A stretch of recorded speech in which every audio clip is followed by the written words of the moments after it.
திமுகவின் மீது நீண்ட காலமாக தொடர்ந்து சொல்லப்பட்டு வந்த ஒரு முக்கியமான குற்றச்சாட்டை இன்றைக்கு இருக்கக்கூடிய திமுக தலைவர் அட்ரஸ் பண்ணியிருக்கிறாரு.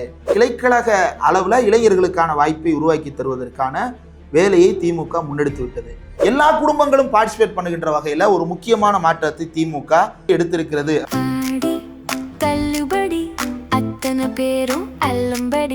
6 முதல் 60% வரை ஆடி தள்ளுபடியுடன் சூப்பர் சரவணா ஸ்டோர்ஸ், சென்னை, மதுரை, கோவை.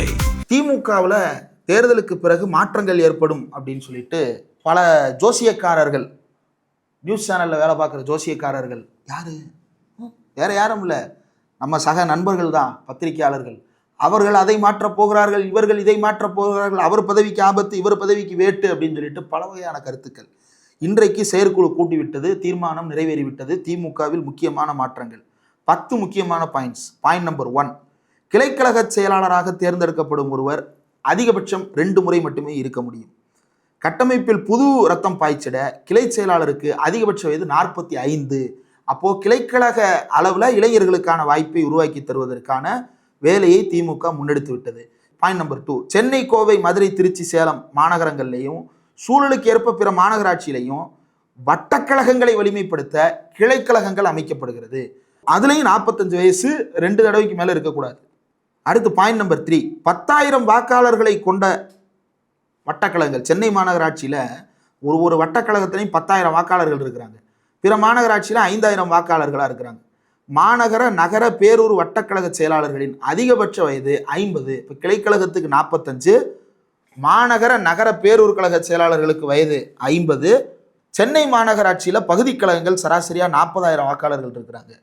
மாநகராட்சியில் பகுதி கழகங்கள் 30,000 வாக்காளர்கள் கொண்டதாக அமைக்க போகிறாங்க. பகுதி கழக செயலாளர்களின் அதிகபட்ச வயது 60 அப்படின்னு இதில் நிர்ணயிக்கிறாங்க. 2 தடவை தான் இருக்க முடியும். திமுகவில் இருக்கக்கூடிய எல்லா தளங்களிலும் இருக்கக்கூடிய அமைப்பு பலத்தில் அதிகபட்ச அதிகாரம் கொண்டவர் அந்த பகுதியை, அந்த வட்ட, அந்த பேரூர், அந்த நகர, அந்த மாநகர, அந்த மாவட்ட செயலாளர். அந்த செயலாளர்கள் எல்லா இடங்களிலும் இனிமேல் 2 முறைக்கு மேல் பதவியில் நீடிக்க முடியாது. அப்போ திமுகவின் மீது நீண்ட காலமாக தொடர்ந்து சொல்லப்பட்டு வந்த ஒரு முக்கியமான குற்றச்சாட்டை இன்றைக்கு இருக்கக்கூடிய திமுக தலைவர் அட்ரஸ் பண்ணியிருக்கிறாரு. மாவட்ட செயலாளர்கள் குறுநில மன்னர்கள் அப்படின்ற வகையில தொடர்ந்து விமர்சிக்கப்பட்டதை நம்ம பார்த்துருக்கோம். அதுக்கு ரொம்ப அடிப்படையான காரணம், நீண்ட காலமாக அவர்களே அந்த பகுதியில் மாவட்ட செயலாளராக இருப்பது. நீண்ட காலமாக அவரே மாவட்ட செயலாளராக இருக்கும் பொழுது என்ன நடக்குது அப்படின்னா, அவர் மாவட்ட செயலாளராக தொடருவார். அவருடைய ஆதரவாளர்கள் மட்டும்தான் அந்த கட்சியில் இருக்கக்கூடிய எல்லா மட்டங்கள்லையும் பொறுப்பு கூறுவாங்க.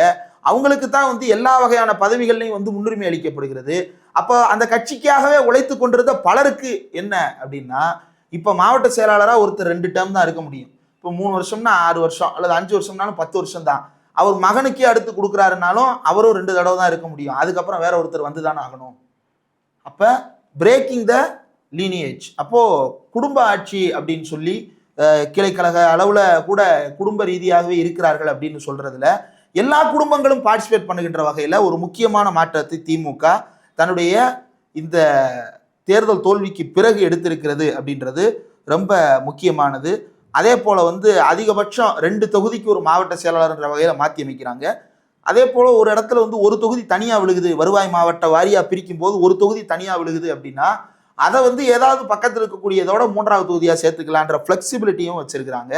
மாவட்ட செயலாளருக்கு அதிகபட்ச வயது 70, ஆனால் ஒருவர் அதிகபட்சம் 2 முறை மட்டுமே அந்த பொறுப்பை வகிக்க முடியும் அப்படின்னு மாற்றி அமைக்கப்பட்டிருக்கிறது. அப்போ மாவட்ட செயலாளர்கள் யாரெல்லாம் வரலாம் அப்படின்னா, அந்த பகுதியில் இருக்கக்கூடிய எல்லா கம்யூனிட்டிஸுக்குமான பிரதிநிதித்துவம் அதன் மூலமாக கிடைக்கும்.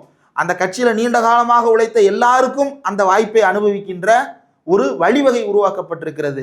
இது ரொம்ப முக்கியமானது. இப்போ உதாரணத்துக்கு ஒருத்தர் கிளைக்கழக செயலாளராக இருக்கிறார் அப்படின்னா, அவர் ரொம்ப காலமாக கிளைக்கழக செயலாளராக இருக்கிறார் அப்படின்னா அவர் கிளைக்கழக செயலாளராகவே தான் இருப்பார். சிலர் நினைக்கலாம், அப்போ அவர் தொடர்ந்து நீடிக்க முடியாதா, 10 வருஷத்தோட தூக்கி போட்டுருவாங்களா அப்படின்னு. இல்லை, அவர் 10 வருஷம் அந்த கிளைக்கழக 6 வருஷம் தான் நினைக்கிறேன், அல்லது 5 வருஷம் ஏதோ ஒன்று, ஒரு 2 டேர்ம் முடிச்சதுக்கு அப்புறம் அவர் இப்போ வீட்டுக்கு போயிடுவாரா? இல்லை, அவர் ப்ரொமோட் ஆவார். ஏன்னா மேலே இருக்கிற பேரூர் கழக செயலாளருக்கும் 2 டேர்ம் தான். இப்போ அடுத்து ஒரு பேரூர் செயலாளர் ஆகலாம், அவருக்கும் 2 டேர்ம் தான். அது முடிச்சதுக்கப்புறம் அவங்க நகர செயலாளர் ஆகலாம், அதுவும் 2 டேர்ம் தான். அப்போது தான் வாழுகின்ற காலத்திலேயே எல்லா உயர் பதவிகளையும் கட்சிக்குள் வகித்து விடக்கூடிய அளவுக்கு திமுக தன்னுடைய கட்சியை இன்றைக்கு வலிமைப்படுத்துகின்ற ஒரு முக்கியமான முயற்சி எடுத்திருக்கிறது.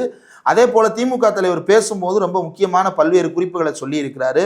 நம்பிக்கை ஏற்படுத்தும் வகையில் செயல்பட வேண்டும். ரொம்ப முக்கியமான உதாரணம் என்னன்னா, ஒரு விளக்கு ஊருக்கே வெளிச்சம் அளித்துக் கொண்டிருக்கும் பொழுது தனக்கு கீழ் இருக்கக்கூடிய இருள் அது கண்ணுக்கு தெரியாம போயிடும். அந்த மாதிரி நம்மிடம் இருக்கக்கூடிய குறைபாடுகளை நாம் பார்க்காமல் விட்டுவிட்டோம். அதனால்தான் இந்த தோல்வி ஏற்பட்டிருக்கிறது.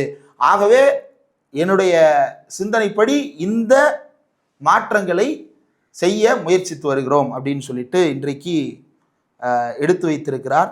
நாம் நிரந்தரம், நாம் போர் அடிக்குது என அரசியலுக்கு வந்தவர்கள் இல்லை, நாம் போராட வந்தவர்கள்.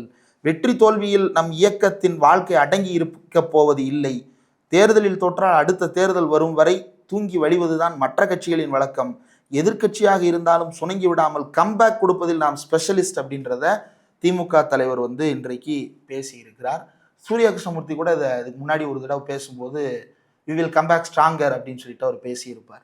இப்போது இது ரொம்ப முக்கியமான ஒரு மாற்றம். திமுகவில் இளைஞர்களுக்கு வாய்ப்பை ஏற்படுத்தி தருவதற்கும், நீண்ட காலமாக கட்சியில் உழைத்து கொண்டே இருக்கக்கூடிய தொண்டர்களுக்கு வாய்ப்பை ஏற்படுத்தி தருவதற்கும் எனக்கு தெரிந்து மற்ற எந்த கட்சியிலையும் இப்படி ஒரு மாற்றத்தை செய்வதற்கான வாய்ப்புகள் இருக்குமான்னு தெரியல. திமுக அதை செய்கிறது.